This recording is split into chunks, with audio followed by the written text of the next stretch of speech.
Thank you to Scribe for sponsoring today's video. Welcome back to Edwards Economics. My name's Kaylin, and quiet quitting didn't disappear. It just mutated. In 2026, millions of Americans hate their jobs, and they're quietly cracking under pressure.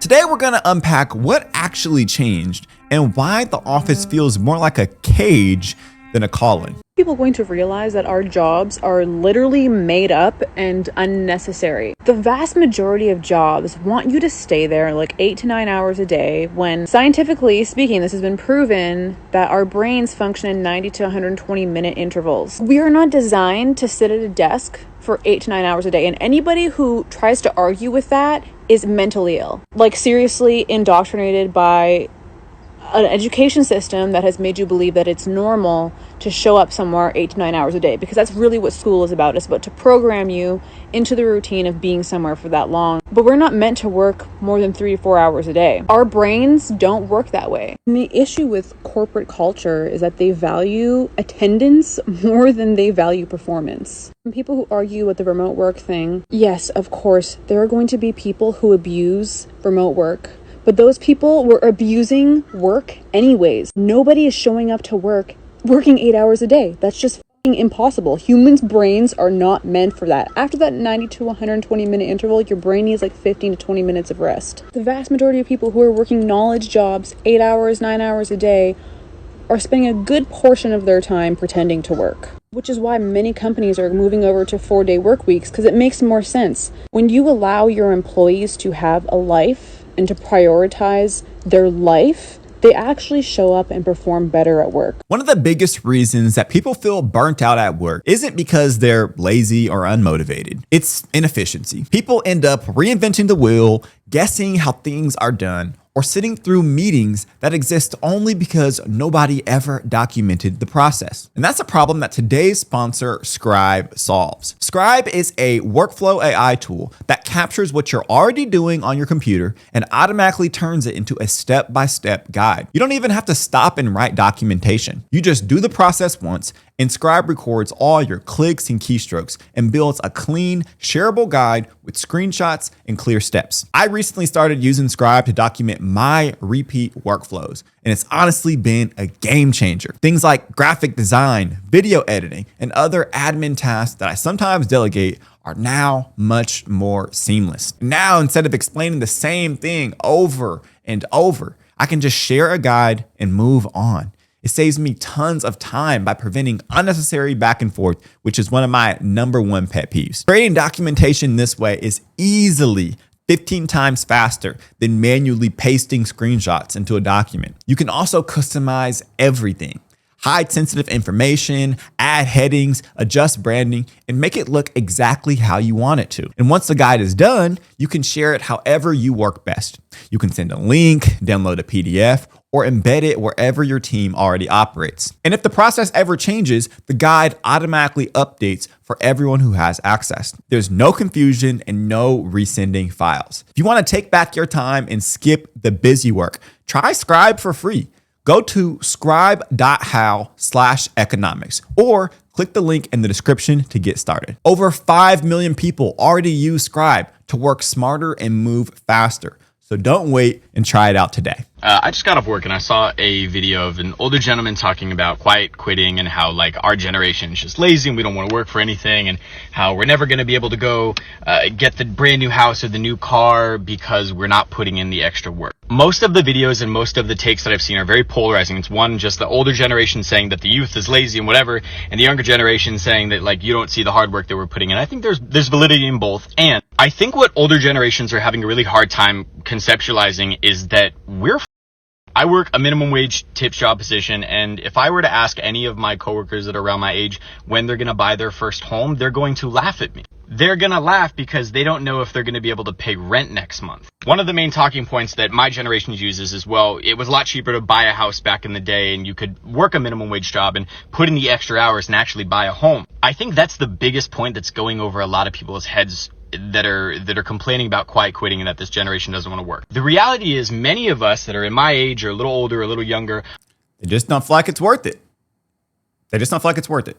are working jobs that do not care about us as people. And I'm going to say that again because I think that's a very, very important distinction that a lot of people are forgetting. I am not going to kill myself over a job that doesn't care about me as a human being. I am not going to put in a 60-hour work week and pull myself up by my bootstraps for a job that does not care about me as a person. Oh, you're being sensitive. Oh, you just want your feelings. No, I'm saying the bare minimum is that if I'm sick or if I have a family emergency, that job's not going to be like, oh, it's your responsibility to find someone to replace you. So many people my age are coming to the They feel like they own you and it's your responsibility to find your replacements. Like they think that because they give you the paycheck that you're essentially their slave. And Gen Z they're not on that at all, y'all. They're not on that at all. Oh, you're being sensitive. Oh, you just want your feelings. No, I'm saying the bare minimum is that if I'm sick or if I have a family emergency, that job's not going to be like, oh, it's your responsibility to find someone to replace you. So many people my age are coming to the realization that we're just the idea and the notion that we're just able to buy a home in this climate just by putting in some extra hours is outrageous and honestly just so ignorant. 50 years ago, yeah, you could work at McDonald's and put a down payment on a house in your mid-20s. In today's date, that is not possible. Now, let me rephrase that. It is possible. If I work an 80-hour work week, don't go out ever, don't do anything I enjoy, don't take a day off for mental health, for physical health, for whatever, eat ramen. That's what, when you concede that though, that's what they're going to say that you need to do. Desperate times call for desperate measures, but you might not have to do that because all of these discontents that he is articulating very nicely, by the way, are shared by millions of other young folks and they don't want to participate in this system anymore. So when you get to this point in this stage of capitalism, you start to see revolts. You start to see revolutions because the working class is fed up. Noodles for breakfast, lunch, and dinner for a couple years, and then maybe I could get approved for a loan, pay off this loan on top of the crippling student loans many of us are in, and then after a couple years of literally killing myself, I can own a home. And you can't just say, oh, people are lazy for not wanting to do that. I'm not even taking into consideration, I don't know if we're going to have a sustainable world in 50 years. I'm asking a genuine question here. Why, as a 22-year-old individual, would I do all of this work to save up for a home in some place that I probably don't want to live in, because chances are I can't afford to live where I want to live, purchase that home, and then not even know if we are going to have a sustainable world to live in 50 years from now? Why? I'll answer that question because you have to. Because what are you going to do instead? What are you going to do in the meantime? You know, at a certain point, we're just not going to be able to sit around and just make videos complaining about how the world is. We're going to have to participate in it the way that it presents itself. Yes, we can change the world, but sometimes you have to play the game to change it. Whether that means electing politicians that will change policies that will be more favorable for people like you and me, or you start revolting. People are going to choose one or the other. But something's going to happen. Why would I want to raise kids in a world where I don't know if they're going to have clean air to breathe in 50 years? It all comes back down to you had the privilege of growing up in a world where there was hope and opportunity, and we don't. Those nights of staying awake, worried about my job, those drives home when I'm so frustrated about what happened that day are gone when I'm silently quitting. Hi, I'm Pretty Faces, and I've had 4 big girl jobs in my career. I decided that with those 4 jobs, I actually have become a master at silently quitting before I actually quit my job. One of the ways I did it is by letting go. When I wasn't silently quitting, I would bring home all of that anxiety, all of that yuck from the day. And I would bring it home with me and I would stew on it and I would think about it and I would replay it and I would tell myself what I should have said differently or what I'm going to do next time or what I'm going to do tomorrow when I get in. And when I decided I was silently quitting, those days disappeared. They turned into the moment I walked out that door, I was done with that job for the day. I didn't think twice about it until I walked back in the door the next time. When that happened is when I knew I actually needed to go. Quiet quitting used to look like a kind of protest, if you will. People pulled back, they stopped going above and beyond, and they said, if you don't care about me, then I'm done sacrificing for you. But why did that actually happen? Well, I think it's because the extra effort wasn't actually rewarded. Burnout was normalized as hustle, and loyalty was one-sided. And I guess in a hot job market, disengagement was somewhat of a choice. If you really hated your job, you had other options. You could update your resume, you could send a few applications, and even walk away if you wanted to. But that's not actually the world that we live in 2026. In 2026, engagement is scraping decade low levels. A massive chunk of the workforce is psychologically checked out.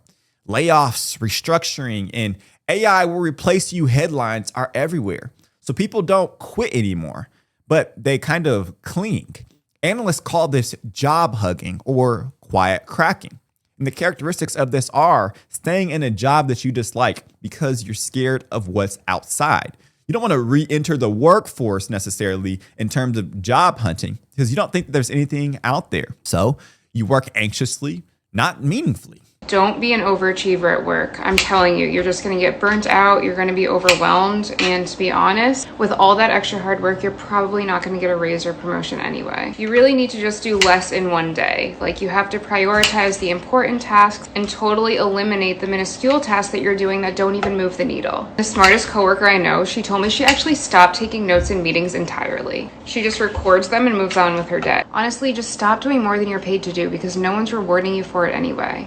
I want to talk about what quiet quitting is and how to actually do quiet quitting, okay? Quiet quitting is when you've accepted that you do not want to work your corporate job anymore. You decided that it is not for you and your life is for something else. It is not for that job. Once you made that decision, you need to set a firm end goal, meaning, hey, in 6 months, I want out. That's what I did. In January, I wrote down my end date. I said, in June, I want out. I'm putting my 2 weeks in no matter what, but now I have to work at it. I gave myself a deadline. Once you do that, the trick to quiet quitting is to not do your job, okay? You still want to show up and do your job, but you want to go under the radar. Meaning what you want to do is stop taking on more work, stop being the numero uno employee where you're the guy who's always trying to take on everything and just stand out. Because I promise you, if you're quiet quitting, raises and promotions really aren't going to be an option for you because you're just going to be the under the radar guy. That's kind of what I was. I showed up, I did the job I was hired to do. And when people came to me asking if I was busy, I said, yes, I'm so busy. Go somewhere else. Like, no, I can't take on any more work, right? So ultimately kind of what you can do is start passing off your work to others if you can. If not, find efficient and effective ways to get your work done quickly, so that you can buy back more time in your day, right? So ideally, the point of quiet quitting is to save as much mental energy as possible so that when you come home from your job, you're not entirely burnt out. A year ago, I was finally quitting my job. But before that, I guess I was quiet quitting for a couple months. So I just want to share the journey, how I went from being this example employer above and beyond to quiet quitting to finally quitting. Quiet quitting is a term that went viral, and it's about not going above and beyond your role and really staying within the lanes of the contract that you were hired to do. So things like stop doing, projects that you weren't getting compensated for, or really just stopping work at 9 to 5, not answering emails when you're at home at night or on vacation. I was with this company for about 2 years. I was managing one of their social media accounts, and then I was also handling the brand side for this other account that was international. So there was also a lot of trips involved. And I was hired to just do that one job of branding, but I ended up becoming the social media manager of the other account. And then I was doing affiliate marketing, influencer marketing, and project management, including projects that had nothing to do with social media. I was managing all of the creative projects. About a year in, I got a small raise that definitely didn't reflect on the amount of work that I was doing. That was not even on my contract. But I kept going, I kept working, and it wasn't until May of last year that I just hit a huge wall. I was working 10, 12 hours a day, and I was extremely burned out. And I got a call, and I'm in a meeting with these people that were not decision makers. They were not the people that I responded to. And they tell me that I will become basically the social media manager and influencer manager of this other account in this other country. And I completely freaked out. I was just like, no, I can't take this on without talking to my director first, because we're going to have to reevaluate the other projects that I'm involved, and we're going to have to reduce my scope of work because I don't have time. They didn't take it well, so they talked to my CEO, who then proceeded to book a call with me, him, and my director, and then he proceeded on humiliating me for 30 minutes, saying that I should not defend myself and that I was just very spoiled and ungrateful. Whoa. And I only wanted to take on the projects that I thought were fun. After that, I was quiet quitting. I basically didn't bring any new ideas to the table. I didn't care. I just felt like I was so unappreciated that why should I go above and beyond? Not once I had said no to any project that they gave me before, but the first time I did it to protect my mental health, that was the answer that I got. No wonder people are quiet quitting, because why should you go above and beyond for someone that doesn't do the same for you? This is different than the form of laziness that's typically characterized by these type of people. This is people, I think, that are in survival mode. And we know that when you're in survival mode, when you have that fight or flight response, your priority isn't about producing excellence. Fear produces paralysis. Instead of men and women flourishing in their work the way that we know that God designed them to, God wants them to use their gifts to flourish. What we're actually seeing are people that are just enduring another week, another quarter, another reorganization. And from a biblical standpoint, I think that's tragic. Work is meant to be hard. Yes, we're going to toil, but it's also meant to be meaningful and directed towards service. When a culture of fear turns work into permanent survival, something has gone profoundly wrong, not just economically, but spiritually. What do you guys think about the current workforce culture? Let me know in the comment section below. If you're feeling super stressed out about your job right now, just remember that when the United CEO was taken out on the streets of New York, he was on the way to a shareholders meeting and they still had that shareholders meeting. So there's nothing that you do in a company that people are ever going to think is irreplaceable or invaluable or any of that sort of thing. So take the day off. Or, you know what? It's Saturday. Definitely take the day off. Okay, that's all. Thanks, bye. I posted a few videos about quiet quitting and I want to say a few things. I feel like there is a right way and a wrong way to quietly quit. And hear me when I tell you, make sure you're documenting everything. If someone sends you an email praising you for your work, save that as a PDF and keep it on your desktop. When you have your performance reviews, the 6 months and the 1 year, make sure you get a copy and keep it on your desktop. Another important thing is to have a copy of your job description handy, like the one that you sign when you join a company. What I've personally done is I've taken all the bullet points from my job description and I'll put it in an Excel sheet. In one column, I'll have the task. In another column, I'll have the dates. And in the date column, I'm going to put all the dates that I actually did something. So if one of my jobs is to manage a project team and I held project team. Dang, people are really documenting everything. My goodness, it's like y'all are preparing for war. Meetings once every Monday, I'll put that in the Excel sheet. Some of the documents that I'll link to that line item are like meeting minutes or agendas that I've sent out. And the most important thing is if you're working for a company that makes you feel like you have to do this, get out. Never stop looking for opportunities. If you are a quiet quitter, if you're a person who shows up to work, does just what your boss tells you to do, you never do extra, you never stay late, I have a message for you. You are right. You're not just right, you're smart. Because quiet quitting is just doing the job you were hired to do within the schedule you were hired to do it. If a boss has a problem with that, they're the ones who wrote the job description. They're the ones who made the schedule. And they are not entitled to extra free labor. I don't know who told them they were. And let's be clear, employers aren't upset that you aren't working hard. You can be working very hard. They're just upset that you're not working extra hard to help them earn extra money. That's what this is really about. If your boss wants extra from you, they need to do one of two things. Option one, they need to pay you for the extra work. Option two, and this is harder, they need to step up and be a leader, because all effort expended by an employee is an investment, and they want to see a return on that investment. If you ask them to invest extra effort and they yield no extra return, it's a bad investment. They're not going to keep doing it. Everyone is talking about quiet quitting, but no one's talking about quiet bathrooming. Like, you can just go to the bathroom at work whenever you want to get a scroll in, to just decompress. You can do that whenever you want. And if someone asks you like, hey, man, you've been going to the bathroom a ton today, then they're the weirdo, because then you can respond and you can be like, are you tracking how many times I go to the bathroom? It's basically an HR violation. So everyone's talking about quiet quitting, but the real savior is quiet bathrooming.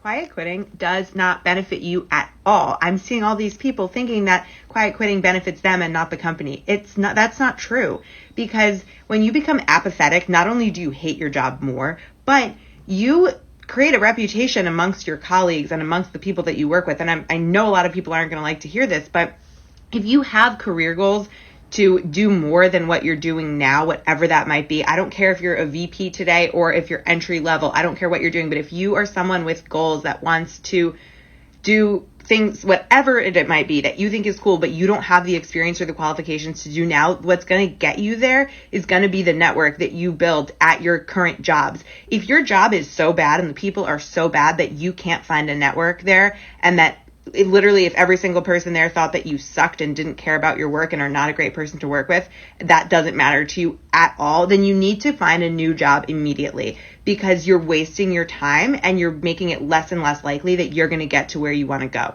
If that's not the case, and there are a few people there that maybe down the road in 5 years when they go to another company and maybe get a little more high up or whatever could help you to get where you want to be, then quiet quitting is literally wasting your time at this company and shooting yourself in the foot. So please don't do that. If you feel like you have no other choice, get a new job. I don't care how much you hate your job, you have to work there for 2 years. And here are 2 reasons why this is the case. Number 1, I don't care what kind of denial you're in and that you tell yourself more people do this, blah, blah, blah, blah, blah. Trust me, your competition, the people who can demand the top of the salary range, they're not job hoppers. Number 2, leaving a job to chase after a higher salary is just a short-term benefit. It's just a short-term gain. If you really care about your career and you want to work in this industry for a while, you are limiting your long-term earning potential. You are ruining your resume, and you won't be able to compete with those other people that I was talking about. And also, not to mention, like, you can't learn anything in less than 2 years. And now that I'm thinking about it, put the shoe on the other foot. What if you went into a job interview and you asked that hiring manager about the company culture or their management philosophy, and they said in their interview answer that none of their employees stayed there for more than 6 months, 9 months, or a year? That would be a major red flag to you. So why shouldn't it be concerning to hiring managers? Why shouldn't hiring managers care about loyalty, longevity, and people that will stick it out and learn a skill? Because you don't learn anything in less than 2 years. Y'all are in some level of denial if you think that job hopping doesn't affect you in the long term. When you decide to do something like quiet quit, which is do just enough not to get fired at your job because you don't like it or because you feel like you're not being paid well or whatever the situation may be, I want you to understand that you are doing yourself a greater disservice than that company, because they can replace you, but now you are lowering the bar for yourself, and you are telling yourself that it's okay to be mediocre, it's okay to do less. And guess what? That attitude, that habit of doing less is going to spill over in every other area of your life. So now you might say, oh, well, you know what? I have this passion, this thing that I really want to pursue. But guess what? You have been so far maintaining a habit of doing the absolute bare minimum. And if you think just because you're passionate about something, all of a sudden you're going to have all of the zeal and discipline to do it well, when you've been slacking off in other areas of your life, you are playing yourself, because right now the way you're acting is creating a habit of being consistent at being mediocre. Okay, if I'm being very frank. That's why you need to hold yourself to high standards, because it's going to spill over in every other area of your life. There is real truth inside of these statements. Some people are absolutely coasting, and it's not ethical at all. Some are hiding laziness behind mental health language even. And scripture really does command diligence, responsibility, and honest labor. So the argument sounds right? You're commanded to work hard, therefore your disengagement is the only problem. End of story. But the real issue here is not quite that. The issue here is that the argument quietly blends a biblical command with a corporate convenience. Because scripture doesn't only talk about workers, it also talks about authority. The laborer deserves his wages. It's not just pay people something. It assumes fairness, honesty, restraint, and respect for the person doing the work. I don't think that is the case in the late stage capitalism that we have right now. Capitalism in and of itself isn't evil. It's just the way that it manifests with corporate greed is. If this is home for you, make sure to like this video and subscribe to this channel and share it with a coworker who's quietly cracking under pressure. In the comments, tell me, are you a quiet quitter, a job hugger, or something else entirely? And what do you think God is calling for you to do next? You weren't created to be a quiet quitter or a terrified job hugger. You were created to work as a free person before God. Never let a broken system or a nervous CEO convince you otherwise. So hopefully you guys enjoyed this video and hopefully you got something out of it. I pray that the Lord blesses you, that he keeps you, that he lifts his face towards you, that he turns his countenance towards you, that he gives you favor, and that he gives you peace.